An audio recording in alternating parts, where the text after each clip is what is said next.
It's live. It's Thursday. October 16th. Audio's here. Chat's there. I am downstairs today. I just put my phone away, which has all my notes. Where did I just put it? I literally ran and got some drink. Here. Is that a phone? Is this a phone? Yes, it's a phone. Okay. Excellent. Yeah. It's Thursday. Katie's here. Hey, guys. She's downstairs, actually. I am. Hopefully it won't crash today. I'm going to be doing some Silly Kingdom inks. So Oh, my goodness. Right now, all that's on this page are word balloons and panels, which are the easiest things to put in. And then I'll be inking over my, if you can see it, my red pencils.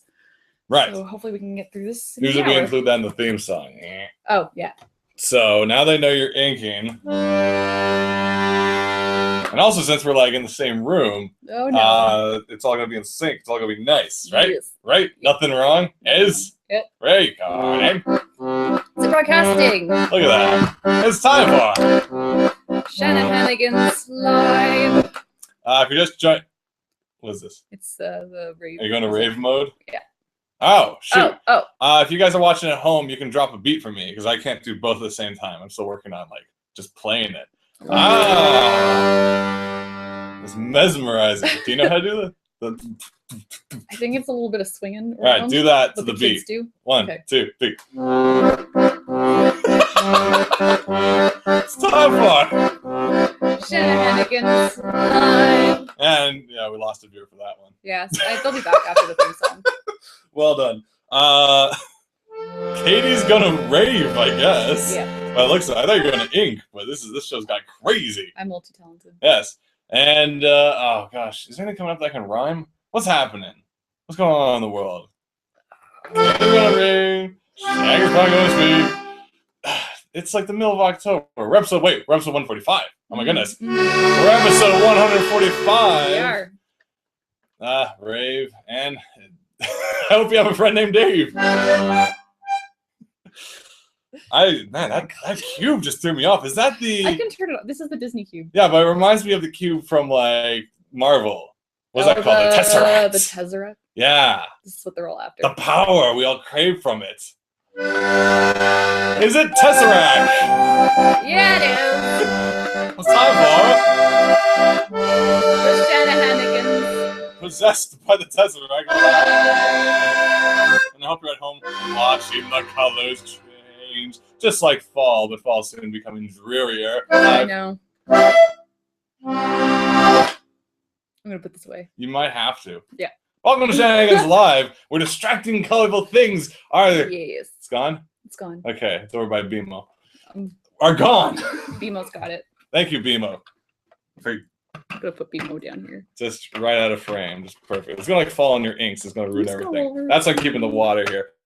Not water. This is in fact a sangria tea, non-alcoholic. Ah. So the name is meaningless. Katie's here. Hi, guys. I'm here. Welcome to Shenanigans Live, episode 145. Can you believe it? If I said to myself 145 plus weeks ago, hey, you're going to be doing this show where the Tesseract is going to ruin your theme song, I wouldn't believe myself. Nope. Would not believe it for a second. Yet here we are, those many shows later, and we're still here. We're still here. Funny that. Yeah. Crazy. I'm like, God, this is very poor lighting. Oh, this lighting is terrible. This is very like so bad. Commander Akari-ish. Was just kind of like it's very. Just it's like I just need like the white shine like if I can get that on my waiting glasses. room DMV. You've never been to a DMV. Don't give me that. For shame. We don't even have those in Canada. I imagine a DMV. We don't even know what that is. That's a car thing, right? I think so.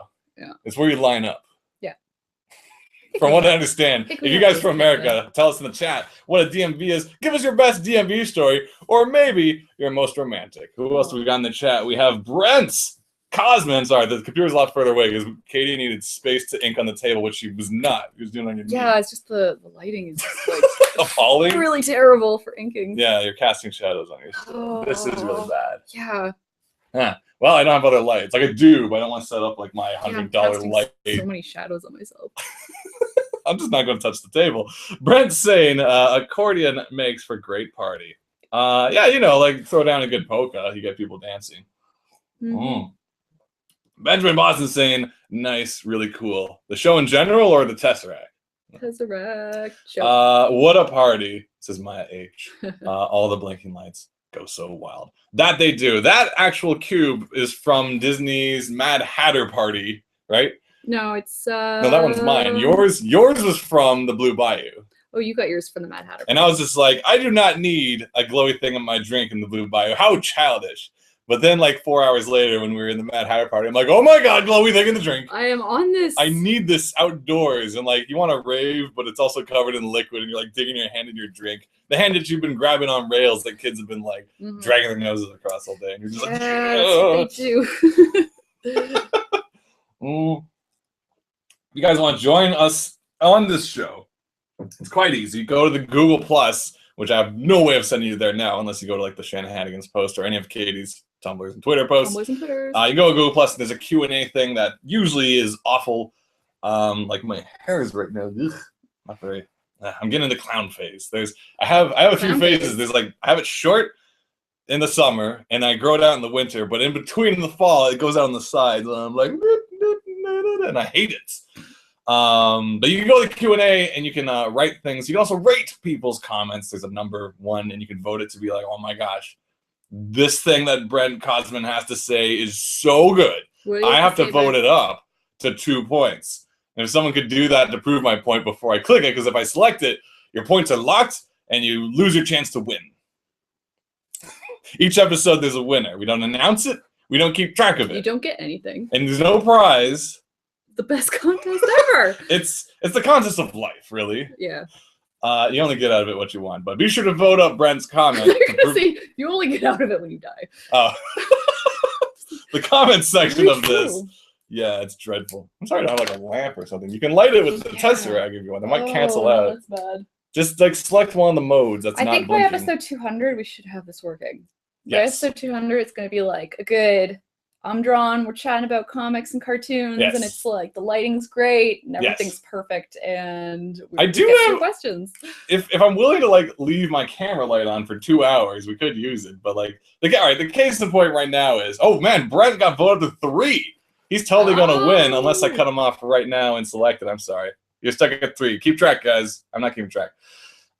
Speaking of the DMV, as we mentioned, we have some kind of DMV aggregate in Canada. Hell, I don't know what it's called, but I don't even go there, so why would I bother learning this name? Right. Good point, Brett. Exactly. That's my philosophy. If it's not in your life directly, ignore it. It doesn't exist. Can I borrow this pencil? I probably have it. Do you have a sharpener? No. That's okay. I'll make do. Yeah, so there you go. We have something like where you get your license, and it's like the Ontario, and it's like got a nice green logo above it, and it's like Ontario, and you're like, oh, and it's like I live here. You can get your motorcycle thing renewed and a smile, and you're like, oh, that's nice. So I forget what it's called. It's like Ontario Hangouts section of the city. Yeah, That's our as far as I know. I don't have a car, so I can't say. I do have a license, and I had to get it renewed like the day after I got my full license. Ooh. Because like I had some time between, and I figured getting your full license circumvented having to renew it because it's like you got your new license, and like tomorrow it's like now go renew it. And I'm like, oh, this is stupid. That's this is really dumb. I had to do it twice. Do they make you do a test, or you just had to? No, you just have to show up and just be like, "What's up?" And they're like, "I don't know." And then they give you the license. You're like, awesome. Benjamin Boston, speaking of driver's license, says, I got my driver's license from being the only guy in the neighborhood to not hit a squirrel. Everything else I've done terribly hard. The only guy in the neighborhood? I got my driver's license from being the only guy. And then were squirrels handing out the licenses? And they're like, you've preserved our way. You did not kill us, so here you are. Yes. It's like freaking that Tanuki movie. Not that they're handing out car licenses, but like they did interact with cars, and it didn't turn out well. God, that was sad. It was sad. Pompoko, right? Yeah, Pompoko. Yeah, that messed me up.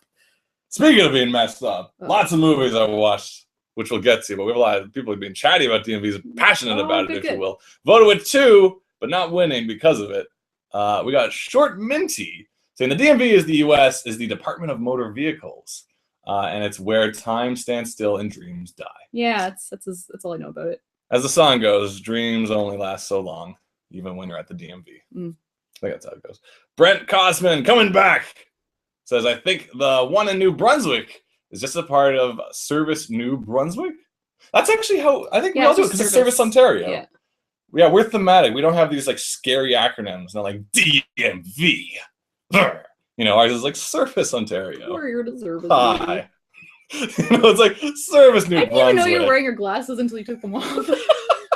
It's so I'm really far away. bad at paying attention. It's so far away. I just finished a deadline. Congratulations. I finished my storyboard today, which is due Monday. Let's go get croissants. Yes, so now I'm using the time to finish comics. Nice. Yeah, because I get it's very rare I get some time to work on comics. It is nice. Usually it's between contracts or between deadlines. This passion of ours, we rarely get to do. Well, congratulations on that. I don't want to go too much into it because I can't. But I yesterday submitted a pitch to an animation thing that I've been working on for a while. The last 3 days I was in front of a computer just writing. Awesome. And shame on you, Google Docs and Google Drive, because your PDFs are abomination. Yeah. You'll have everything in your Google Drive all nice, and you've like interacted with your friends, and they did the reviews and stuff, and it's all like all there, and it looks like it looks. It's like, oh, this is a document. I assume when I export it, it will look like this. But one assumes. For some reason, when Google Drive and Google Docs converts its docs to PDF, you know, the format which you can hand to anyone and not have trouble, the formatting changes, the letters get a little larger, stuff that was on this page moves up a bit, so all your titles are at the bottom of the previous page. So then you have to go back into your Google Drive and Google Docs and indent stuff further down than it should be. So in the Drive version, it's like halfway down the page. But once it exports, loo-la-di-da, it's right where it needs to be in the thing. So it's I don't know, maybe there's probably ways to circumvent it too, like making their tables or something like that. It seems like with Google, it's like as we use it for everything, they have a good thing going and then they just change stuff and it's harder to work with. To go back to why Katie's down here, because the last few episodes you guys have been complaining that Katie's audio keeps cutting out because I host, and the thing is when we're Google chatting each other on video for the live, I don't hear that. It sounds just fine for me since I'm the host computer. But for whatever reason, you viewers, Katie's audio keeps cutting out like that. And I'm hoping that's not happening right now. And then Katie said Felicia Day's video did that too, and Felicia Day pointed out, I'm like, if Felicia Day says it, it has to be more than just us. Because her computer should be running just nice. Yeah, she should have like super Google should be like giving her the best stream, but if she's having trouble, then I'm like, then everyone's having trouble. Yeah. So I don't know. So as long as their sound is good. Blah, blah, blah, blah. And I'm that much closer to Felicia Day. Well, she didn't like message you being like, don't worry, Katie. Mine also doesn't do good. Someday she will. Someday Felicia Day will watch this show and be like, oh, this is what's going on? What's all this? What's this and accordion? I'm like, be my best friend. Let's play video games. Just stop by and say what's up. Play Mario Kart with her or something. Surprisingly, okay. We got my age saying service sounds vague, as in a scene here. Yes, hello. We offer service, just one, and we're not going to tell you what it is. With this. Thank you. Thank you. If you have tableaus you'd like to submit to Shanahanigans Live, we will perform them. Is Tableau the one where you freeze and bang on the table? I think Tableau's the one where it's like, and then I recall because in drama class, I partially directed a tableau based on Disney's Little Mermaid. Oh yeah. And it was like King Triton was mad, then King Triton was sad. Nice, I like that. No talking though. And I conveyed it through drama. They know you were King Triton. Shit. Maybe they didn't. That's a whole other story. We have free talking 657 or 657 or 657, whichever you prefer. Tell us what you prefer, because 657 or 657. Yeah, order 626. I don't know what you like. It says, which comics are you currently working on, Katie? I'm currently working on Silly Kingdom. BMO fell over. BMO. Silly Kingdom issue 2. BMO, why don't you sit properly? She's so mad. Stop it, BMO. Stop it. Silly Kingdom 2, A New Seed Indeed, which is unfortunately behind schedule. I was hoping to be done already, but I'm finishing it up. And the Valor comic anthology, being run by the awesome ladies that also work on the Namesake comic, and Isabel and Megan. And that's due at the end of the month. And I'm all inked. I just have to color it. So finishing inking and toning this and coloring that is gonna kind of run me until Halloween. Yeah. It's gonna be good. It's a busy month. Yeah, it's going to be busy, right? Yeah, it's kind of the freelance thing where it's either everything or nothing. You're either taking time off and not doing much, or you got 10 things happening at once. Yeah. So you just manage as best you can. But yeah, no, it's quite a few things going on. Not too many huge things to talk about today. Mainly, I just kind of had an odd amount of movies and stuff I've attended. Oh, yeah? So we'll get to that in a second. I'll just read a few more things you got here, and then we'll go down to my list. We got Short Minty saying, "Bimo, you're drunk, go home." I know. We also have Matthew Pritchard. Hey, Matthew Pritchard. Saying, "Hey, Shanahan's, have you guys seen the movie Ernest and Celestine? I just saw it for the first time the other day, and it was really good." That was really, they were playing it here. I missed it, unfortunately. Did you miss it? It's on Netflix. Yeah. Ooh, Canada or States? Canada. Ooh. Mm-hmm. May have to watch it. I really loved Ernest and Celestine. It was really cute story, beautifully animated, all done in Flash, which is kind of crazy because it looks like traditional soft classical animation. Really great. Really loved it. It was super good. And if you missed I don't know if it's subtitled or English, but I really liked reading I liked listening to the French. Yeah. You'll really like it. It's so cute. I'll have to check it out. Free talking with clarification saying just 657 because one has to have numbers to be cool. Jizz. All right, 657. I will do that. Okay, so let's take a look. Firstly of all, let's preface this with we love the Japan Foundation of Toronto. You sound like there's a butt coming. We love Taffy, the Toronto Animation Arts Festival. What did you see? And we love the idea of a free anime screening event. What happened? Great idea. What happened? Love it. Cyborg 009 is the most boring piece of shit I've ever watched. Really? Oh no. Let's go back a step. So all you anime fans, I know classics are classics, and we must look back at our heritage and our inspiration in art and storytelling, and isn't that a lovely industry we're in? That being said, I'm gonna burn this bridge. Bridges must be burned. Oh dear. Not everything holds up in life, unfortunately. You think back to all your favorite cartoons you watched as a kid, you're like, oh my god, that episode of Ninja Turtles is so good. Gonna watch Ninja Turtles again, it's gonna be just as good. And you watch again, and you're like, whoa, why did I fill this room with my friends telling them it was going to be good? Cyborg 009, classic in its own right. And I was excited for it too because in Blue Blazes, episode 2 or 3, the guy was like amazed by the intro sequence of the TV series. Yeah. And like he's losing his mind and can't express why it's so brilliant. I'm like, oh my gosh, if he loves it this much, it's going to be great. And it is a sci-fi, a science fiction. I forget if it's a Tezuka property, but it does look like it. There's characters with like big noses, long noses. It looks very Tezuka. If not, he at least worked on the design back in the day. If it's not his, I apologize. I don't know too much. And there's something telling about a movie when you're clearly at the halfway point, and then you say out loud, "Oh no, we're at the halfway point," because like the premise is. It's so simple I can't even think about it. It's like there are 9 of these androids who are humanoid, and they went all off to do their own things, presumably after the TV series or the comic or whatever. And they're like living their lives again. And the professor who made them is all like, they're living their lives, leaving the hell alone. But then these aliens show up and they're like, we're wrecking the galaxy because there's the things in the center of the galaxy which gives the wishes to come true. And we're going to blow everything up, probably. And we're telling you this because we figure you'd be interested because you're one of the people about to be blown up. And they're like, oh, balls. We got to bring them back. We got to bring back the band. Cyborg 009. One of our androids is a baby who talks in psychic power. Why did I make an android baby? Why is he number 1?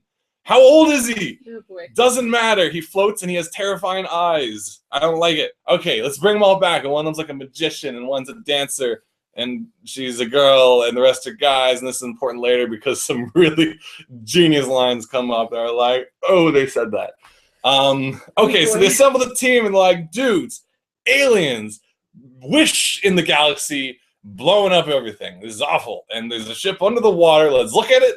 They get down there, and the kid's like, I'm an alien kid. He's like, oh, geez, but you're not them. He's like, no, my ship was attacked by the guy whose hologram is going to be here to tell you that he's blowing you all up. And the kid's also kind of creepy, but that's neither here nor there. I'm just like telling you the whole thing now. Okay, so Cyborg, actually, this is the funny part. the dude is actually a hologram. He's not actually there. And they're like shooting at the hologram. And he's like, your bullets won't work on me. You know, I'm an astral projection.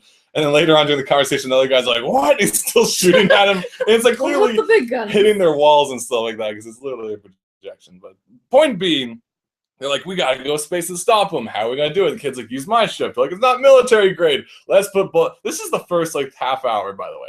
Let's put guns on your ship and go out to the galaxy. No, nothing's really happened, actually.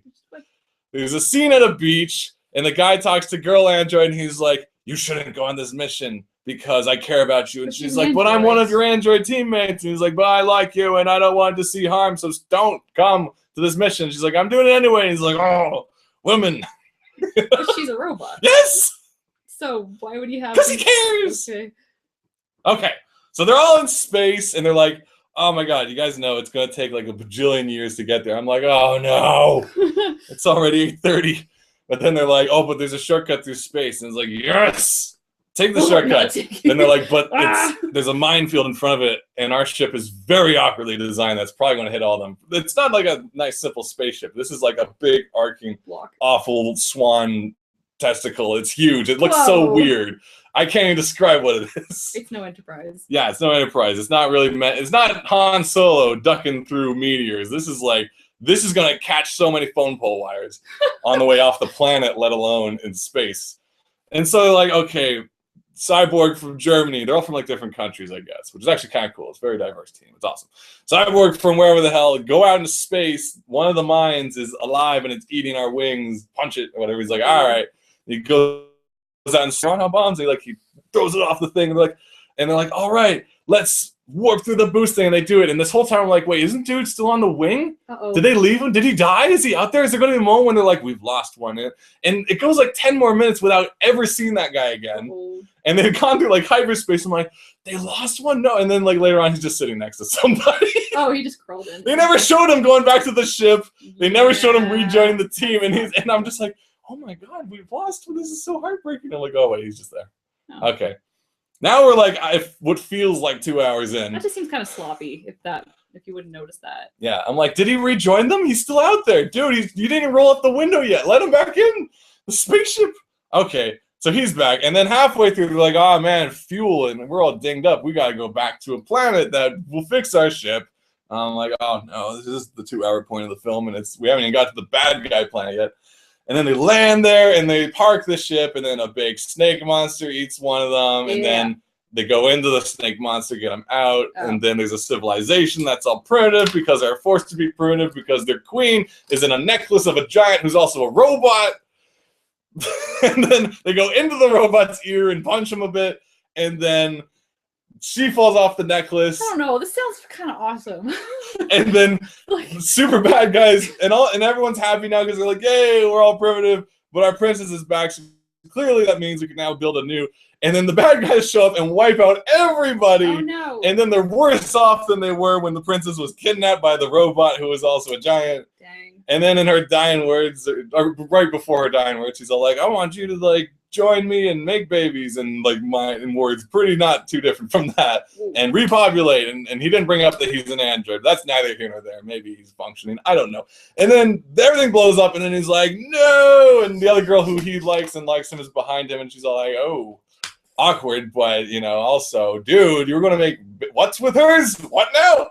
And they're like, doesn't matter. Let's go to space again. Can you program androids to be so they go to space. I don't know. And then they're like, okay, Planet X is over there. But if we drive past, 5 meter point, they're going to catch us on our sensors and they're going to shoot us. Fortunately, this moon right here releases of echo tundra every 5 seconds that if we match our heartbeats because we're robots, no one will notice us except our ship's engines. Maybe we're drifting. I don't know. I'm like, that's kind of clever, actually. Yeah. And then she's like, I'm coming on this mission. And he's like, but your heart's not the same as our hearts. And she's like, I'm doing it. And he's like, okay, bro. Wait. Whose heart is not the same? What's her face? The necklace queen? Yeah, no, she's dead. The other android. Yes. She doesn't have the same heartbeat? I don't know. She's a girl. She's an android. I don't know. Android. Apparently her heartbeat technology isn't the same as the others. Right. But she gets to go on the escape pod anyway. So they go along and they're flying towards it. And it's like, match your hearts. And then she sneezes or something. And then It's like, oh no! Typical woman. He's like, once again. That'd be so Archer if it was just like if the Cyborg 009 was a giant asshole, it'd be a lot more entertaining. And then some guy on Super Death Planet's like, sir, there's something on the radar. And he's like, you idiot. That's just the moon reverberation tundra reverb. Moron. Why'd they hire you? Idiot. You know, whatever. Oh, yeah. Meanwhile, I didn't mention, but somehow the hologram guy way at the beginning kidnapped the baby robot and one of the scientists, and he's plugged in the machine. Okay. I don't know how he did that because it was really far away and he was a hologram. Neither here nor there. If you're just joining us, I'm trying to explain Cyborg 009, and trying to explain what it's about. I'm actually recapping the whole movie for you. Yeah, you're putting a lot of effort. So they get to Planet X, whatever, and the magician actually is a shapeshifter, which I didn't know, but that's great. Which also raised the point that all these dudes are androids, but none of them, they all use guns, and maybe they jump once in a while, and they rarely do anything outside of android, like outside of human stuff. Like once the guy has a rocket knee, and I'm like, all right, cool. But he used it like once. Good for you. The guy shapeshifts, but he uses it once. One of them makes food. Once. Like, so they get to the planet, and then one of the dudes on the ship is the cool one with the the Tezuka hawk hair and long nose kind of thing. No, he's another guy. Number 2. Sure, he's from New York. It's great. Was this in English or was this? No, it's Japanese. Okay.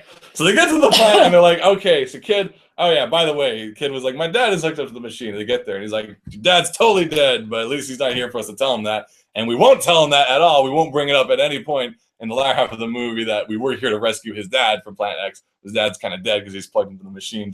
And the machine was like being like, where is the wish of the galaxy? Kind of deal. And it's like, okay. But fortunately, other scientists and baby android are just fine. So they rescued them. And then they're like, we're out of here. Enough of this. And I don't know. Basically, one of the androids is like, I wanted to die somewhere, so I'll die here. I'll stop them, and you guys go ahead. I have a bomb in me. And they're like, oh, no. I wanted to die somewhere. Basically. It is good. Yeah, because he's like, ever since I was an android, I wanted to die. Wow. This is a good enough time, I figure. And it's like, I will never forget you. And then he holds bad guys hostage, and then they fly away. And then super bad guy's like, I know where the wish is, Latio. And he heads off down the galaxy. They follow. Whole base blows up because of sacrifice. And it's like, oh, he was our friend and a robot. And no. Then they get to the wish core of the galaxy. And the guy's like, I have a wish. And then 009 jumps out first. He's like, I have a better wish. And then everyone, Burritos for everyone. And then they all like wake up back on Earth, which they weren't actually supposed to make it back to because it was a one-way mission. And he's like, this was all a dream. Yeah, and they're just like, what the hell? And he's like, I wish that we won. Oh, and he's like, you wish that's not fair. You wish the climactic battle ended abruptly? And then they have a grave for like the dude who sacrificed himself, but then he's walking along. He's like, is that my grave? He's like, you're alive now. He's like, yeah. When 009 wished the movie ended right then, he also made me human. But I realized I like being an android, even though I wanted to die.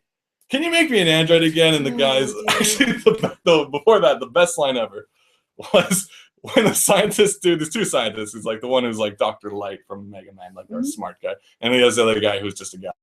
And he's like, when all morning, the guy sacrificed himself. He's like, I'm sure Dr. Whoever can make you an android that looks just like him. It's like the worst thing he could have said.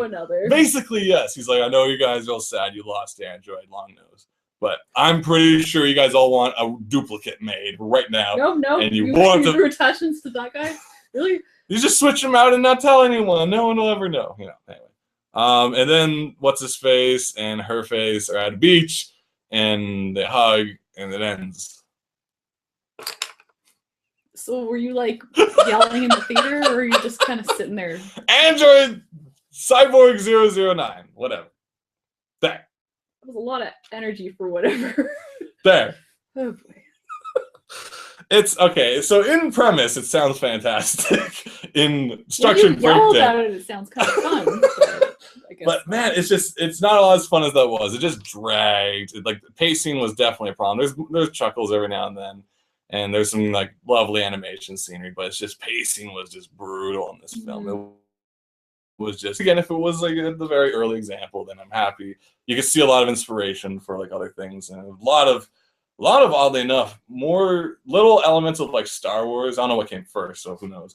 But like Star Wars, as well as the first Star Trek film, which is very slow, I thought this slowly was flying recent. through This was things. like a No, this film? was like the original Unreal. Oh. Been circulating since the 70s. I feel like stuff had slower pacing back then, though. It definitely did. Like a lot of the sci-fi's, like it did. Well, like 2001 was really slow paced. Oh yeah. And Yep. a lot of those movies are a lot more slow burn build. Okay. Because technically, Star Wars wasn't a sci-fi; it was a western. It was an action film. It was an adventure film. Yeah, it was a. Sci-fi was just a painting. It wasn't like being like, now, Luke, let me tell you slowly how the Falcon's hyperdrive system works as we slowly pan. I think that's where people start kind of merging the sci-fi fantasy, where it's because it had that magical element of the Force. Yeah. But I don't know. I think the Force is I feel like science. I don't know if if Flash Gordon was very slow paced or nothing, but I feel like Star Wars being a turning point for many things changed how we see like sci-fi as well. Mm-hmm. Like I don't have too many examples from before. I never watched like The Day They Are Still Still, where like this robot slowly walks down a plank. Yeah, it's terrifying. Towards Earth, and everyone's like, oh, and he's like, boom, boom, he's getting closer. It's a slow horror scare. Is he waving or preparing something? I guess that's where you have to look at it with context of at the time this was super scary. Well, it's like the War of the Worlds. People were terrified of that at the time. It's well, if you go back, like this Halloween, I think they do broadcast it sometimes on Halloween or whatever. But go back and listen to War of the Worlds for Orson Welles. Wait, is it Orson Welles? I think it's Orson Welles, but I was about to say Orson Welles and I wasn't sure. I keep mixing up between Orson Welles and the other guy. No, it's Orson Welles. Okay, sure. I'm pretty sure. Either way, that guy. It's a genius bit of production because it is performed like it is a live variety hour of like the news is playing and a band plays, and there's always like, and now it's Charlie and the Charlie Five. It's like, but it goes on for like 5 minutes, but it's like, we interrupt Charlie and Charlie Five for this update on the saucer. It's over there. Let's go live to the scene. Or not even that. Then they're like, and we'll give you guys updates later for that. It's back to Charlie and Charlie 5. And you're just like, Marge, did this? What is happening on the radio? I guess because you wouldn't have thought people would lie to you. Yeah, but then like, there's definitely a turning point when people are like, hey, studio, shut up with the scary and ruin everything, and now read it like a book, because all the fun stuff goes away, and it's just straight up Orson Welles just be like, I know there's a Martian.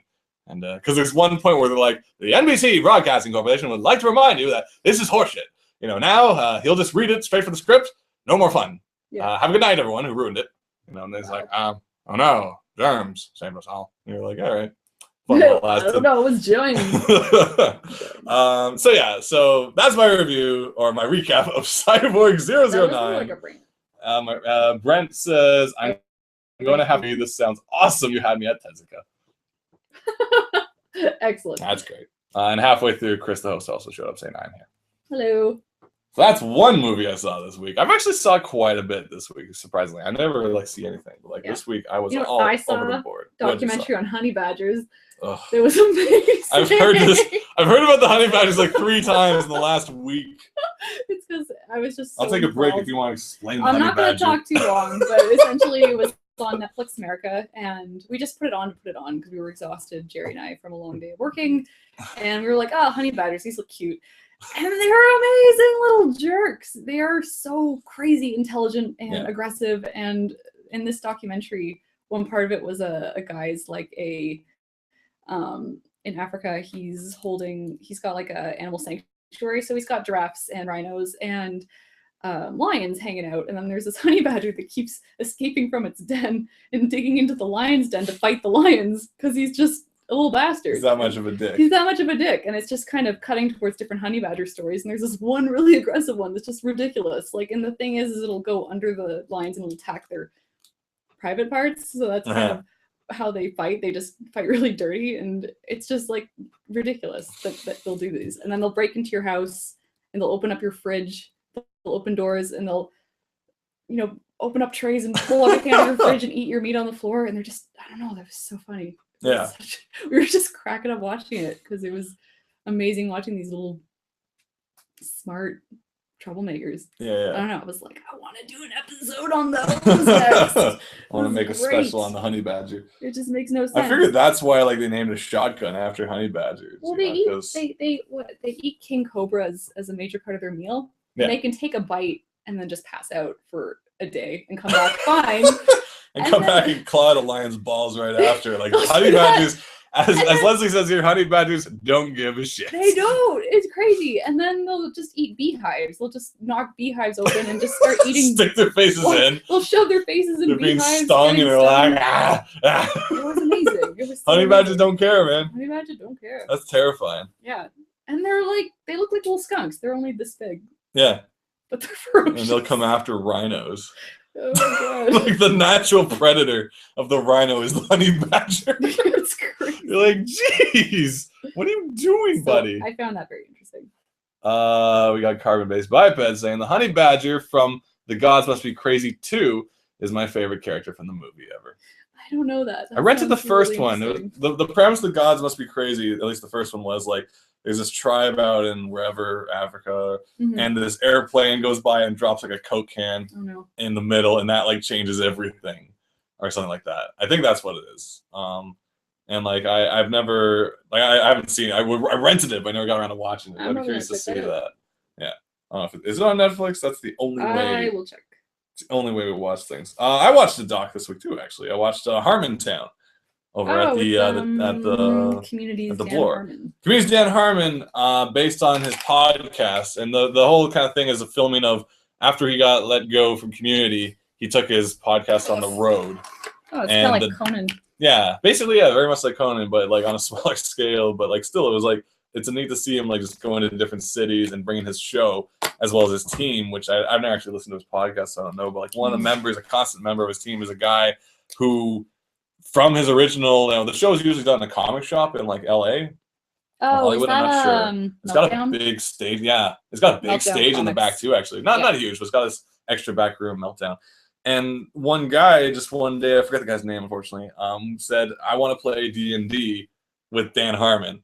So one day he said, like he'll do that, and he became a staple of the show. Where every week they do like Dungeons and Dragons, and he's the dungeon master. Oh, that's so cool. And the story's cool because it also follows his kind of.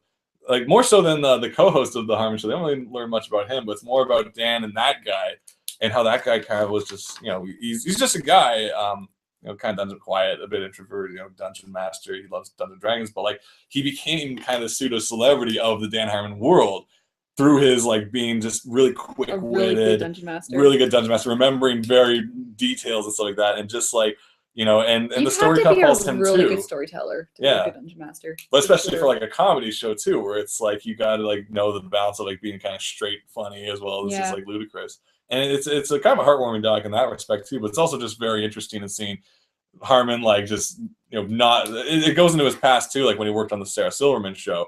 And the interview with Sarah Silverman is like she's like, "I'm Dan Harmon's biggest fan, and I had to fire him just because he can be tricky to work with, and you can kind of see it from the show." From this documentary, and that's just his personality. It's like sometimes people butt heads very naturally. Well, it's that like the honey badger.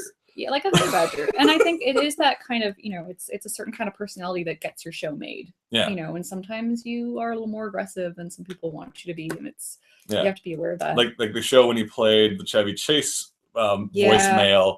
And like that's a shame that was on that show. Like the forum for that happening was his podcast. Yeah. And I don't know if that was like one of the catalysts for like being let go and stuff, but like that was just one episode of like who listens to this show. But like, and so it's a very interesting doc in that respect. And you get to just see him driving around as well as him working on 2 pitch scripts while on the trip. Mm-hmm. Like he's going to be on stage in like an hour and he's still like writing up this like sitcom, crazy. So I thoroughly recommend checking it out. It's a really interesting watch. It's called Harmontown. It's about Dan Harmon, creator of Community, and just his like road show, his tour. So it's really interesting.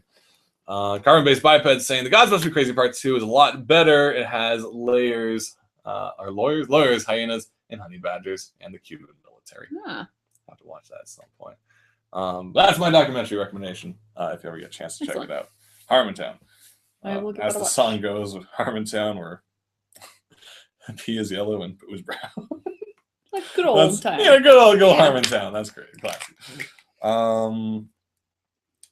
So let's go back quickly. I recently kind of, speaking of pitching stuff, let's segue everything. So I recently pitched something, and I'm not going into details about it, but I kind of finished it off like 2 nights ago. Yeah. Sent it off. First time I've ever submitted an actual pitch package. I've made pitch packages for like animation or comics and stuff before, but it's like I never got to that stage either because it's just like I lost interest or I'm just like, yeah, this isn't working.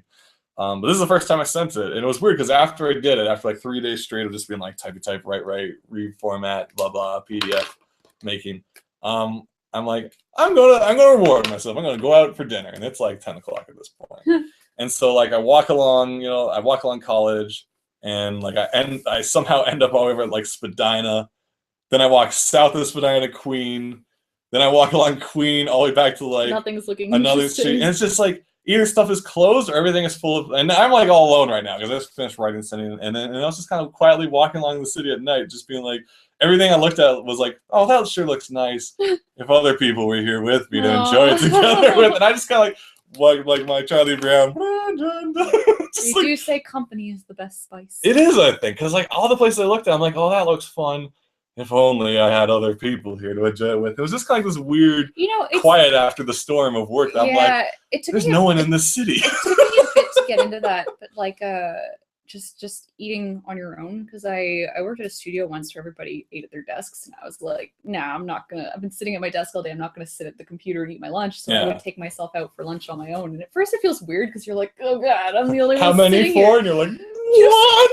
Will me. And then it's like, who's looking at you, being like, oh, that loser. This asshole. It doesn't matter. Yeah. So what I would do is I would go to the comic shop. I would buy the latest issue of whatever I was reading. Yeah. And then I would go read a comic and eat.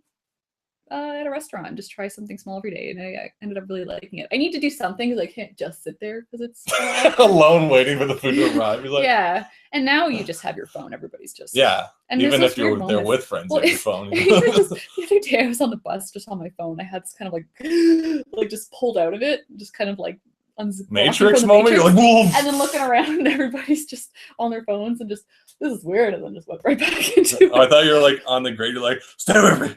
Stay with me. You like throw up this yellow stuff on the grade. You're like, that's exactly. Like, there she goes. It was this weird kind of, it was this weird kind of just, what am I doing on this device? And everybody else is on I always get that every now and then where you hear these people online being like, oh, everyone on their bus is like, are traveling are always on their phone. No one's friendly anymore. I'm like, do you really want to be coming home from work and the person in front of you turns around and be like, let me tell you about my day? Yeah, and I find people that do that, there's usually something kind of, not always, but it's kind of creepy sometimes where I'm just like, nah, no, I'm not mentally able to talk to you right now. Well, usually it's the guy in the bus saying like, oh, Canada used to be different. And you're like, oh, no. Yeah. I don't want to engage with this. Because then you hear the people sometimes engaging with them either like to shut them up or going like, oh, yeah? And you're like, no. It's like, oh, yeah, before all these policies. I'm just like, nope.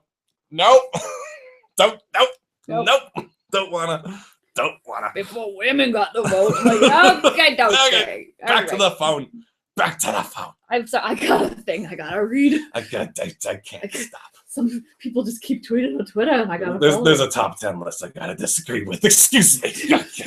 Exactly. But so like, and I have no qualms with like doing the dinner alone thing. Because I went to this place before. The first time I went there actually was when I went to Kazu's signing up at the library, and I thought more people we knew would be there.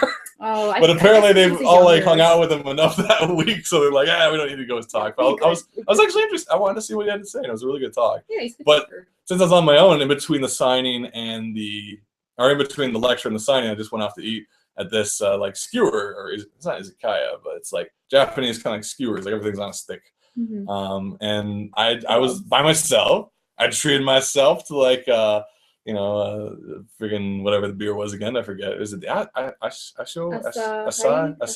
forget. It's not the other one. I got like a nice pie of that, and I just went through the whole menu of skewers, and I'm like, this is good. There's unagi. I'm skipping the rice, going straight to the eel. I'm like, this is really good. I like this. And I had myself treat myself a little date for myself. You know what? Sometimes it's good to take yourself on a little me date.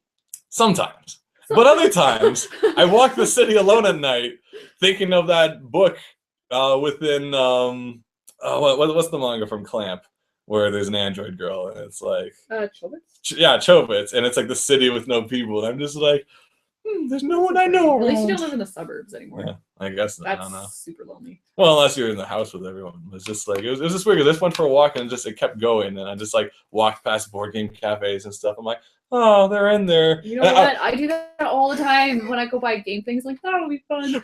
But now I have to organize an event and see if people can make it. They don't want me playing their Tetris. Really spur of the moment. Like, I walked by this bar I actually wanted to check out for a while. It's called No One Writes to the Jet Colonel or something like that. Yeah. It's over at like Bloor, Bathurst and College.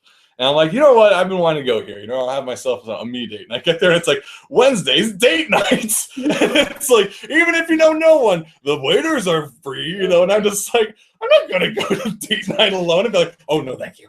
I'm already, I'm a party of two. Yeah, like, I'm a party of one. And leave me alone. I'm not interested. It was just such like a weird event to go to when I'm just like, I just want to like, you know, I'm going to be by myself, I accept, but I'm not going to like. And then friends come by and they see you in there. You're like, no, I'm on a me date. Yeah. Don't tell Ellen. You know, but that was it. I'm just like, I wanted to go there to try the drinks because they have a nice menu outside and it was on their list of like, oh, the top drinks of Toronto. You want a margaritas? You gotta don't write to the general or whatever. Yeah. I'm like, done. And it's like, date night. I'm like, no. Dang it. And then I'm like, should I go to what is it? Sneaky D's. I'm like, I can't do a whole nacho plate myself. I can't justify that. I can't have the Hawaiian and like sparkly sticking out. I'm just sitting there. Do you ever think of just going to the bar and chatting to the bartender? No.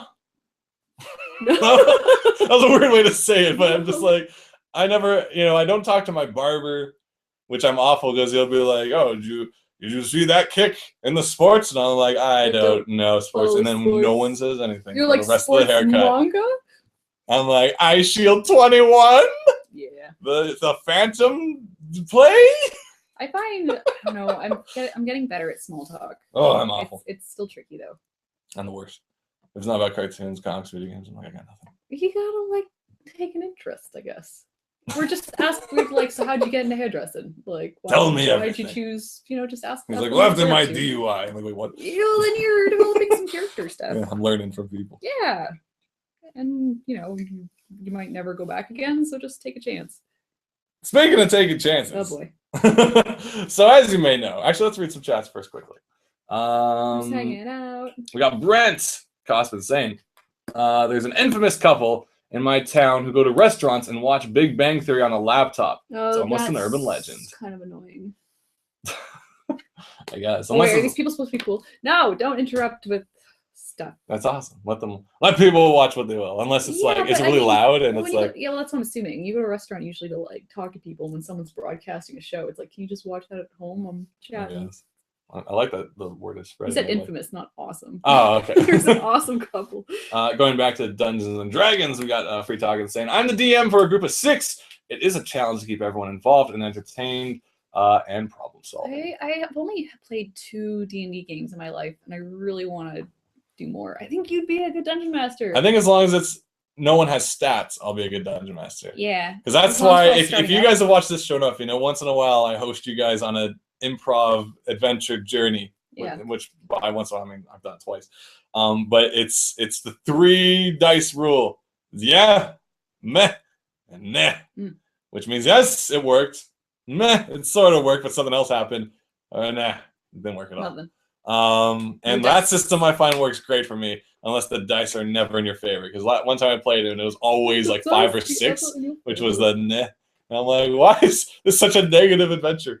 But yeah, no, it's just I enjoy the concept of Dungeons and Dragons, but I hate battle. Fighting. I like the character it's stuff. Just I enjoy when we do stuff that's kind of off the usual. Yeah. Where it's like, and I'm gonna take this goblin hostage, and now he's gonna become a part of our team. Yeah. And it's like, this thing didn't have a character, and now it has to develop a character because it's been involved. There was one creature that I was supposed to just like kill, but I was like interrogating it while dunking its face in a fountain.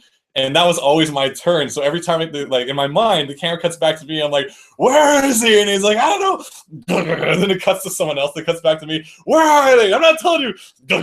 It's just like this frantic moment. No, I was trying to figure out. And he's like, and then he starts making noise. I start slapping him around. But it was just like, it was this very like in my mind. It was this very frantic situation of like everyone's trying to do something that's failing and cutting back and forth between the characters while this dragon's slowly approaching. And that to me is burnt to my memory as this like wacky adventure.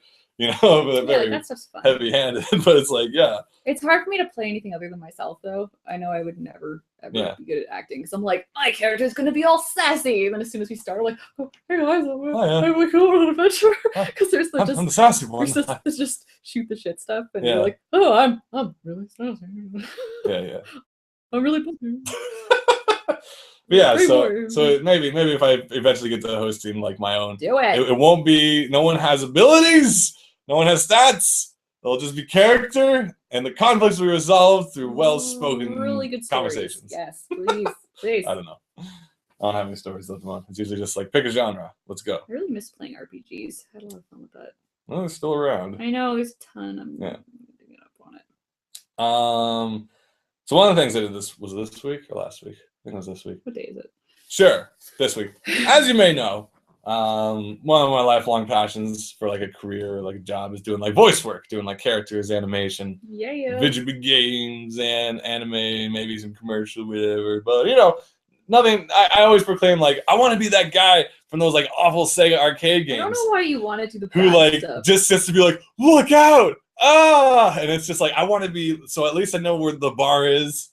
You know, no one can say I'm doing bad because, like, that's what's expected. Like, I want to be an arcade shooter voice. I want to be the guy who's like, help, here's a clip, you know, and that's it. And everyone's like, oh, that was awful, but I'm shooting and I'm drunk, so it's great. You know, that's my goal. So when one of my first jobs is, like, an Italian drama to dub into English. Drama's hard. I'm just like, I'll take it, but I don't think you're going to be very good at that. Start somewhere, though. But that's where you gotta start. You gotta start really high, apparently. You gotta raise the bar when you're beginning in this endeavor.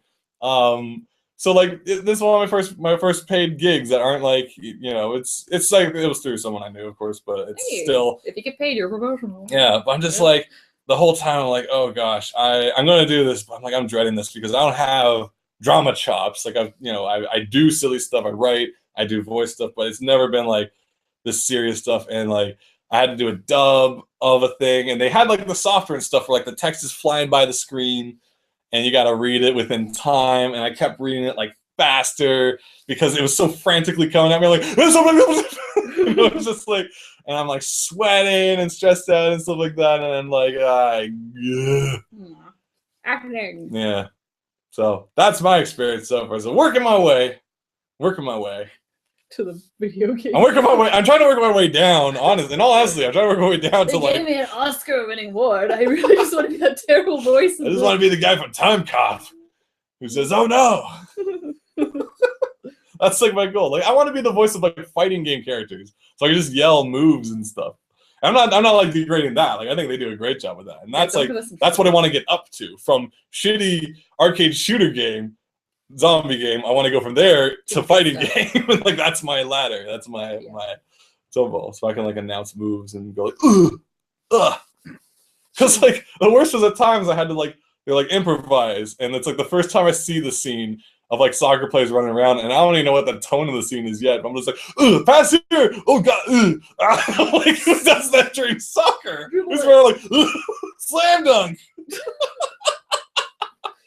I'm just like, I'm not good at this. I can't serious improv. Who touched my butt? Oh no! Yeah, let's basically. It's like, oh, tackle him, spike, Wow. offside, icing. You're just, what do I know about sports? Yeah. I'm like, first of all, drama, serious drama in sports. Oh boy, but I did it, and I'm like, like this has been my month of like trying to put myself out there and do more things that I'm like kind of self-conscious of. And so far, it's been a progressive ladder of me screwing them up. You know what, though? If you did it all perfect, you'd never have anywhere to improve. But that's why I'm like looking into doing some like improv classes just to like you should do stuff in front of people who I don't know. I was thinking about doing that stuff, but I'm way too terrified.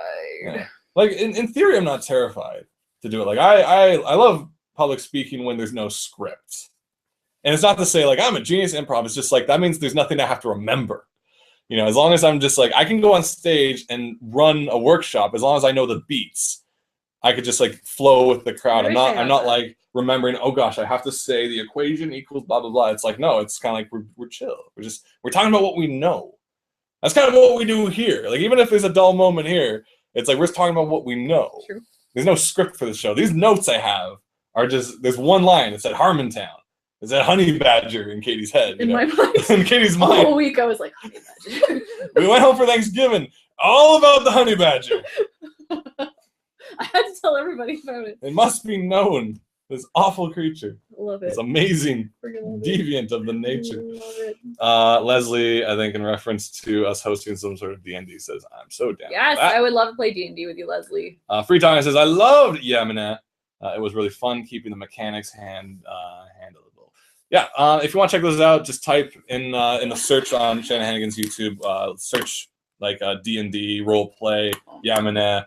Or if you want the exact titles, it would be The Terror of Tenure, which would be good this time of year. It's a spectacular journey of werewolves and robots. As well as there was a superhero one. I forget the name of the team, though. That was the second one we did. And it was like and I was basically the Nick Fury of that world, which allowed me to be in the story as well as run things, which is kind of cool, as opposed to just me being a narrator and bad guys kind of thing. So that was neat. That was Yamina. And if we had a better system than Google Plus's chat, I would love to do it on like a better streaming service where chat is more instantaneous. This is why it's tricky to do it. It's because people's responses come up really slower on Google questions. It's like they all show up at once. I'm like, well, that's a lot of stuff. So I have to, I use that to my advantage where I would actually jump between two different scenes where I'd have 3 characters over here and 2 over there. And in the time difference, I'd be like, meanwhile, in the other room, this awful thing's happening. And you guys got to resolve that. Speaking of voice stuff, if you're interested in doing voice-y stuff, Sparkle Monthly, the magazine that's like a bunch of people from like Tokyo Pop went off to form, I believe. They also do like the kind of manga novelization type thing, but for North American audience, so original novels as well as voiceovers of those novels. So you have original radio plays, like Awake was their last big one, that a friend of mine was actually in, Jesse was in, and a new one's coming up. It's called like Master of the Cats, or girl who speaks to cats. It's something like that. Sorry, I didn't read too much on it. Yeah, but they're open for auditions now too. So if you want to look into that, there was an email that went out a while ago. But look up Sparkle or Chromatic Press, I guess, depending on which takes you there. And I got one of the scripts. I looked it over, and I'm like, oh no, it's serious. It's drama. I don't know if I can do this, because he even says specifically no wacky anime voices, no high girl voices going like nothing like that. I'm like, well, that's crap. My specialty. That's all I got. I'm not subtle. I'll learn to be subtle in years, but when my first thing is I subtle, I'm like, yeah, crap. I don't got this. Oh, gee. Well, check that out if you want to do some voice work. If you're in the New York area or the Toronto area, that's how they will record your stuff. That's not terribly interesting. It's cool stuff for both of us. We started Korra season 4. Oh my gosh! Friggin' amazing this season. So good. It's taken the best of 3 and running with it, and it's so good. It's 3 years later, or how many years later? It's 3 years later, so she's 20-something. 20-something, which is cool. 17, she's 20. Yeah. It's such a good show. It's coming up. I was listening to the Nostalgia Critic, Doug Walker, because he loves Avatar and Korra, and so he does a serious side like a podcast, where they talk about it. And him and his co-host, who might be his brother, I'm not sure, we're talking about how what's interesting is how Korra's antagonists are now, they've tackled like a lot of the major political aspects of like, there was the first guy who was like communism, where everyone is equal. Keeping things equality. He wanted everyone equal. The second guy was like theocracy, where it was like a government based on like the spirit realm and like mysticism or faith or religion. Yeah. The third one was anarchy, which is just no one's in charge and madness. And now this one is apparently fascism, where it's a downtrodden culture everyone is being, we'll provide for you, but we'll also rule you kind of thing. If you're under our banner. Yeah, and it's interesting that this is like all the major kind of like their dealings are kind of tackling all this, because it's real world structures that are in this show. But now we've moved on to this one. So it's like this lady, I forget her name, but she's basically taking the train across, as they expand the train line, going across the land and unifying everyone, but under like their banner kind of thing. Where it's like, oh, your town needs food and stuff, we'll give it to you. But now pretty harsh. I run it.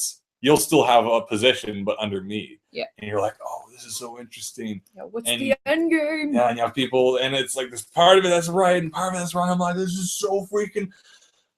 do yourself a favor, and if you haven't watched Korra yet, start. It is so good. Mm-hmm. It is some of the best TV, animated TV especially, I've seen in like a long time. Yeah, and I find the character stuff really interesting, and I think that was a problem people had with the first season was it was a lot of the romance was kind of like, nah. But like they work out a lot of the kinks, and I think the friendships that come out of it are really strong. Yeah, like 3 and 4 are solid because of what they worked on in 1 and 2. Yeah, you know, the animation's great. You got airbenders in squirrel suits flying, or the wingsuits flying around, which is really awesome. Animation is great. Yeah, designs are great. Characters are all slightly older now too. So like the airbender kid, it's a really cool time son for, is now there's like a lot of great cartoons older. out right now. So like there's still really a bunch I have to catch up on, because we also caught up on Sailor Moon Crystal, episode 6 and 7, and we started off Crystal really excited. We're like, oh my gosh, Sailor Moon is back. This is the best ever. And we're like, okay, some of the animation's wonky and some of the eyes don't line up, and there's some awful weird muscular system going on in Luna's back, and this is strange. Honestly, but it's back and it's cool. And yeah, I mean, I don't like to pick it apart because I love the original, and I'm like, it's great if they're bringing it back and they want to keep it true to the comics. That's excellent. But like the second last episode I was watching, it was just there were so many bad shot choices. It was all close-ups, and you I don't know where they are. It sounds like they're just extremely no budget. And I'm like, but why would you bring it back if you had no budget for it? I don't know. I guess they're fixing everything in the Blu-rays, but I mean, from a storytelling standpoint, I was watching one episode, and it was just it was all close-ups. There was no establishing. It was really confusing, and I was just like, you can do better than this. You've already done better. Like, how did we get on top of the building? And after the fight, why are we back in the country on that street? And you're just like, what is going on? I'm just like, ugh. But you know, it's just I wanna keep with it to introduce Venus, just to see what happens with Venus, and then I think I might drop off. That was my line too. I'm like, okay, Venus. I don't think there's any Moonlight Knight. Maybe there is. I don't know. Beryl, evil, tuxedo mask. Because I really want to support it, but it's just kind of like, I guess it's not totally clicking with me, but that's fine. That's fine. It's not for me. Yeah. But like, there's a point where I just stopped reading the subtitles. I was just like, I don't even know. I didn't care what's going on anymore. Like, I lost engagement with it. Yeah, that's the basic of it. I find it's the character stuff is fun, but it's I know what a lot of people are saying. It's the humor and weirdness of the original that really captivated a lot of us. Yeah. I mean, it had all the great friendship relationships and really good, strong moral lessons and everything. But a lot of humor, and I find the new one's kind of lacking the funny. So I mean, it's not for me. But I mean, I'm glad they're doing it. I just wish I didn't watch it. Like, yeah, why would you do that? Yeah, it's so it's fun to watch. I like making fun of it as we watch it. It's a treat for that. But it's just like afterwards, you just feel filthy. Yeah. Christos reconfirming the guy who does the reviews for Korra with Doug is Rob, his brother. Mm-hmm. So Rob Walker of the Nostalgia Critic. It is 9:35. We'll probably be wrapping up at 10 because apparently this is. Yeah, I think I had some Thai food just show up too. What? Yes. How much? Oh, shoot! I can share a little bit. I'm so hungry. If I order now, they're like, we have to come back. Yeah, we were just at the house. Anytime you get that Thai food, it's so good. I'm just like, tell me when you're doing it because like it's so good. It's really good. I have my own account now. For gosh sake, I have to. Well, I mean, I think they close at 10 if you order now. Oh, I can't justify that. I need a job. What else happened this week? If you follow your Twitters and stuff, you might be able to you'll notice there's contests and stuff every now and then. And someone ran, I forgot, maybe it was Jackface maybe posted something about it, but I noticed the Book of Mormon had a Twitter account thing. And normally with the musicals and Broadway shows, they have, your rush line tickets where you go day of, half an hour before the show starts, and you get cheaper tickets, like $25, whatever it is, and you get whatever seat they have, you get. You're not guaranteed to sit together. Mm-hmm. But this was for Thanksgiving Sunday, Canadian Thanksgiving. We already had our turkey. Yeah, we're done. It was great. For Sunday, there was a lottery, and they actually do it quite often. So if you want to see show tickets, follow Twitter and see what happens. But they're doing the lottery on Twitter instead of you showing up. And it's just enter, retweet and follow, and you don't win a ticket, but you locked a rush ticket for yourself for $25, which is pretty good considering musicals can be 80 to 100 and something just for the basic seats. So $25 musical, not bad. And so I entered, I won. Bunch of people did actually because it was like Thanksgiving Sunday. So yeah, because you were like, "This is a great deal. You should try for it." And I was like, "I think it's just because everybody's having turkey." That being said, a friend of mine got one too for another show. Really? So I think it's possible because, and like the seats were decent. Like we had the options. It's like, do you want the floor or first balcony? I'm like, we usually do balcony, and you get to see over people because it's like slanted downwards. So I'm like, yeah, let's do that. And it was pretty decent seats. It was like anything I would have normally got for paying for it. So it was $25. Now I know there's people who work in the entertainment news industry who get tickets to things for free all the time. Sure. But this isn't about that. This is about me being a normal guy who got $25, top-notch musical tickets. And so I finally got to see Book of Mormon, which is good because this is their second run in Toronto because I missed the first one. Yeah, I'll be checking that out. And it was fun, and I enjoyed myself. And it's full of jokes. No one spoiled nothing. Go see it. But the tip for you guys then is, go get your Rush tickets because they're pretty decent. There's good view. I heard them singing. They're still tiny people. I'm always like, how big were they on the stage? They're still small on the stage, but like their acting is so larger than life that you can tell everything they do. Especially one of the characters who one of his signature moves is so so big that like everyone will see it, and it's fun. It's a fun musical. It's got some stuff. It's the South Park guys, of course, as well as Avenue Q. So good times. Also, a lot of times you're like, a lot of that. But, it's still there. Check it out. We have Benjamin Boston saying, how much do you guys know about Star versus the Force of Evil? Oh, I don't know much about it. That's the new Disney one, I think, coming out with the... Oh, it's like the two characters, right? And it's like very it's kind of like superhero girls, kind of like magical girls. Yeah. Maybe Disney? Stars. I think so. I don't know too much about it. I saw the intro, I think, for it. It looked really nice. Oh, I'm super behind on stuff.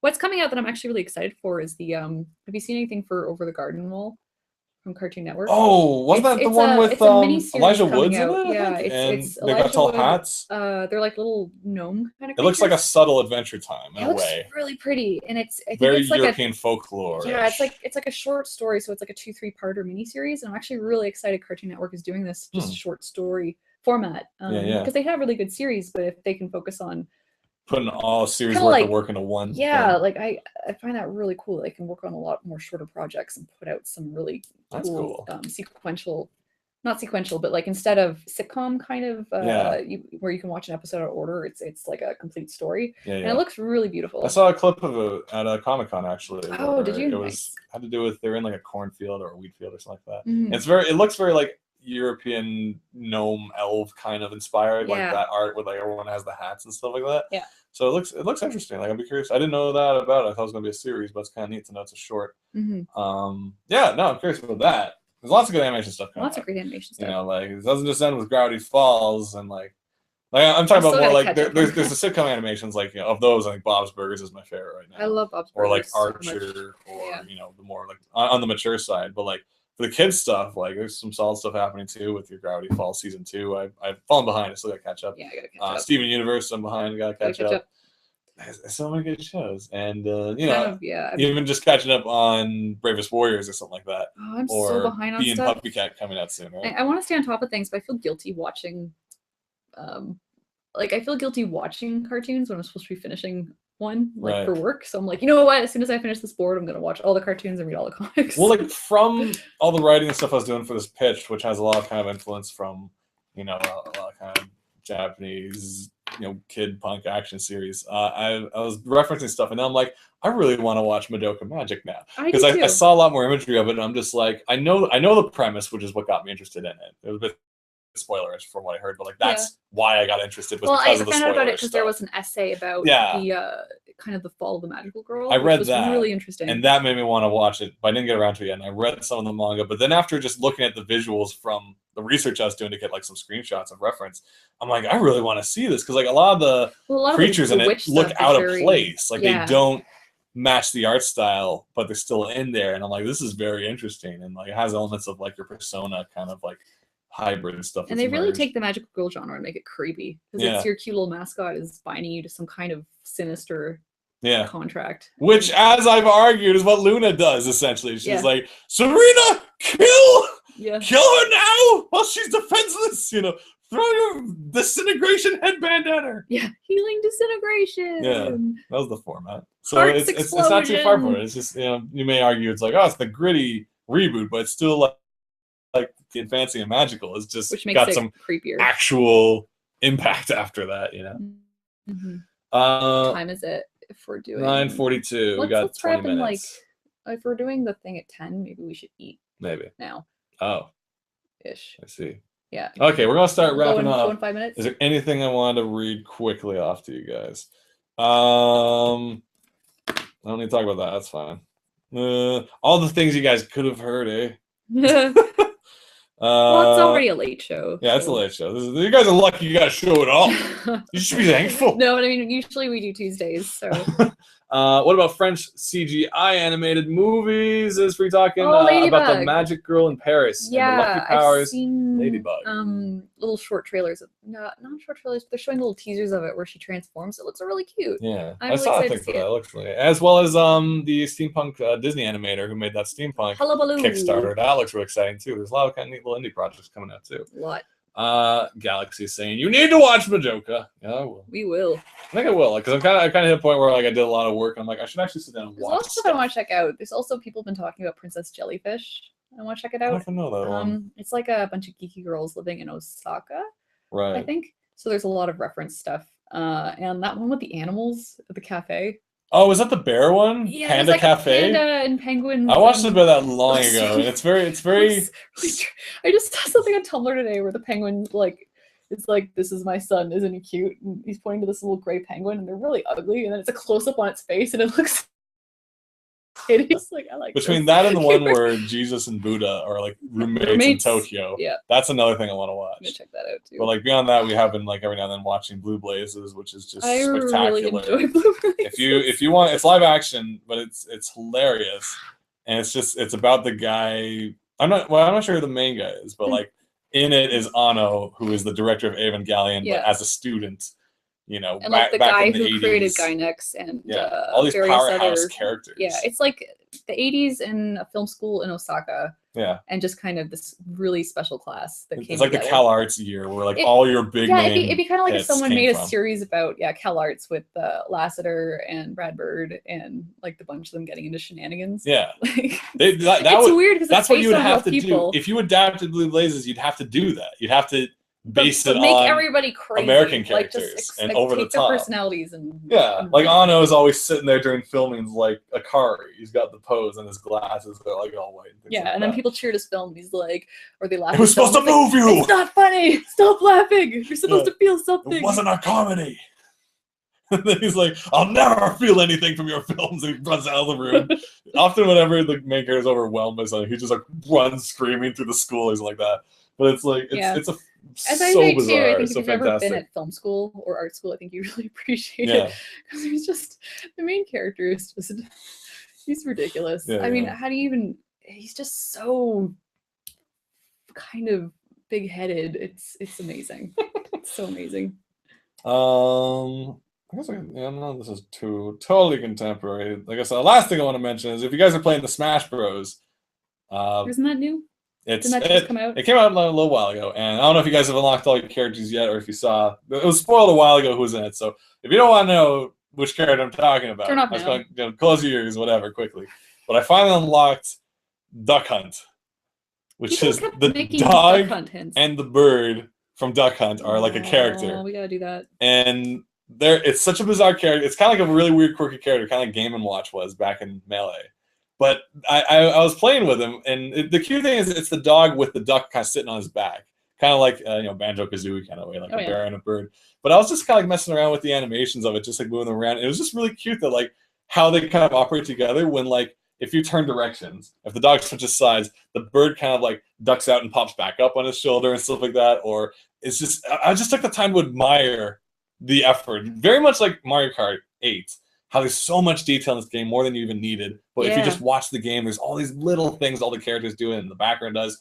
All that effort is also in Smash. Like all the little things like that, how they react when getting hit or when special moves. And it was just really cute animation. I don't know. Check that out. Do yourself a favor, zoom in and pay attention to your Smash Bros. Characters on here. You can listen now, pull yours out. Do yourself a favor and just pay attention to the fine craftsmanship that's gone into all these characters and animations, and like I think I've almost got everyone. I don't know the complete roster yet, but right now my main seems to be Little Mac. Who's Little Mac? Because Little Mac is the boxer from Punch-Out, and he's so ludicrously powerful, and he's so fun to play as in this game. He's just run across the screen, just go and just uppercut, or you get your special, or you can customize characters too now. So I put everything into like punching, and he's knocking people out who are like start at 0. I'm getting them up to like 60 in one hit, and it's just fun. Ludicrous. Anyway, we'll start wrapping up quickly. We got Short and Minty saying Polar Bear Cafe. Oh, it's Polar Bear. Polar Bear Cafe. It is very cute and funny. I will check that out. So we got lots to watch. It's almost like I should do a night where I do like one episode from all the shows. Just Sunday nights. Yeah, we did that way ago, back when we were doing horrible movie nights. We also did Inceptive anime nights where everyone would bring like one episode that, it's not too spoiler, but it's like the best of the first 5 episodes that will give you the idea. So it's not always the first episode, but you bring one episode of an anime no one's really watched yet just to give everyone a taste. Yeah. And we end up watching like 5 or 6 anime in the night. Yeah, and some we weren't super into, but I think someone brought Kano, and we were like, I like this 1920s anime. This is cool. Yeah. Or like the space one, the planets one that like I was like, oh, the manga was great, but I don't know about watching it. But I'm like, oh, the first episode was actually really interesting. Yeah, There's really new characters at it. This is cool. So it was kind of neat. And then you get together with some friends. And and I did that once with TV as well. Like people brought like Supernatural and stuff. Or I brought the British dinosaur show, the BBC dinosaur show. That was just awful. Like I don't really watch a lot of TV, but and I fell super behind, but we were watching Walking Dead season 4 on Netflix. I really got into it. Nice. Super bad. I'm really enjoying it because I found the characters just were really annoying in the first couple seasons, but now it's like I'm super interested to see what happens to everybody. So if anybody's watching that, oh my god, season 5 episode 1. Anyways, that's the only thing I'm following right now. I finally finished the first season of Twin Peaks, and it was fantastic. Oh yeah, the detective is so great. I really like. He's so fun. Dale Cooper. Yeah, Cooper. Just if he wasn't in the show, I probably wouldn't watch it. I think I'm honest because he makes it hard but interesting. And genuine. He's so sweet. Yeah, he's really sweet. Cool. We'll start wrapping up. All right. Lots of shows we got to watch. Do you want to show what you've been working on? Are you allowed to? It's been really slow. I find when I'm chatting, I can't draw very much. But we probably shouldn't do a live show looking around a thing. But I mean, it's easier for me to do something and kind of sit there like, oh well. Yeah. I'm not great at public speaking, but if you give me a thing, I can poke away at it. That is a page from Silly Kingdom, a new Steed Indeed coming soon. We'll keep you guys posted on that, and when you can technically pre-order it now, but like we're still kind of I haven't really made a huge announcement to pre-order just because I'm not done yet. But we do have some pre-order perks. So I mean, if you just want to secure a copy, if you go to sillykingdom.com, all the information there. Yep. So go sillykingdom.com, spelled like a sound. You can check that out. You can also get yourself a copy of the first one. Halloween's coming up. 'Tis the season to give children lots of things, so make sure to buy like a couple hundred copies of Silly Kingdom and hand them out to all the kids in the neighborhood, and I'm sure they will. I wonder if we should do that. Your house will not be egged, guaranteed, if you hand out Silly Kingdom to the kids. It's great. I think about that. I think like comics might get busted in a bag, but right. I don't know. Order now for the special boarded and bound edition. Ooh, bagged and boarded. I don't have those. We don't have those. Okay. Otherwise, it's good to read.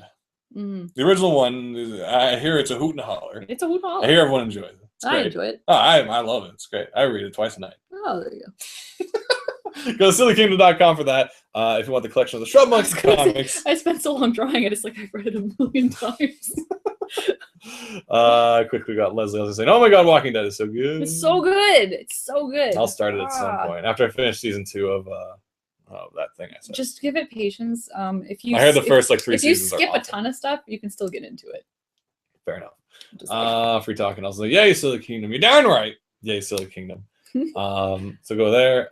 Go to our other website, of course, Shanahanigans.com, SHANAHANIGANS, and you can order there as well. And you can also get the Shenanigans Shrub Monkeys book, which collects the original comics, all in beautiful blue and red colors. Yeah, and if you go to Shanahanigans, we have some of our short anthology comics are up there that you can read if you haven't been able to pick up. It's mostly the cautionary fables and fairy tales because we haven't posted anything from the Flight comics, and we probably won't. We're thinking about maybe making a collection at some point in the future.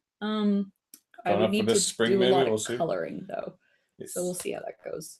And I'll have to like get a better copy of InDesign. Man, version 4 is garbage. I gotta color fast, super fast. It's really slow on that computer anyway. I need like a better version. But yeah, it's something to work on. Cool. Shenanigans Live is usually on Tuesdays.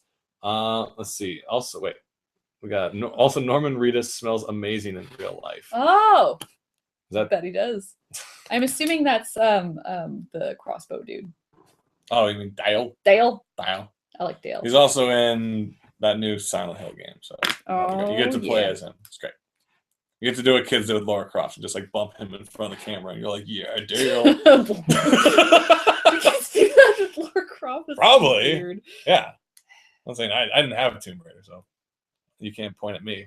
I just read articles that detail how people like, play remember games. we used to do that? You're like, no. I'm like, I had Mario. It wasn't quite. Yeah, the we used to same. just stretch his nose. That was pull on his true. mustache. And that was just like a last minute tech demo thing. There's look into the history. Also, quick recommendation: go to Did You Know Gaming and watch everything, because you get to get such insights in a short amount of time on everything you've ever enjoyed about games. Be it on stuff like Earthbound or Star Fox or game. That's a different one. That was a different one. That was really interesting. Game Theory, which is also good. But if you want like a quick thing on like you want to learn everything there's to know about the making of the N64 and stuff like that, go with Did You Know Gaming. I'm up way too late watching these things, and they did them on like Smash Bros and stuff too, so it's great. Cool.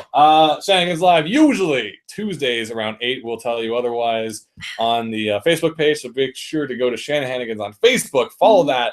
You probably won't get updates because Facebook doesn't like to tell anyone unless you pay them to tell people. Which we will never do. So consciously each week on a Tuesday, go to Shanahanigans on Facebook and we'll tell you. On the yeah, or follow us on Twitter with KT Shy on Twitter, Shaggy Shan on Twitter, both Twitter and Tumblrs. KT Shy and Shaggy Shan, two separate. I tend to just repost crap because I have nothing of my own. Oh man. And we're going to get some food, and I think there's like a Mario Kart tournament or something coming up. Yes, so we gotta hustle. we're going to head out. We'll see you guys next week. Thanks since for tuning in. Yeah, since it's Thursday, we'll have no news stories for next Tuesday. Yeah. All right, see you guys around. Cheerio, guys. Bye.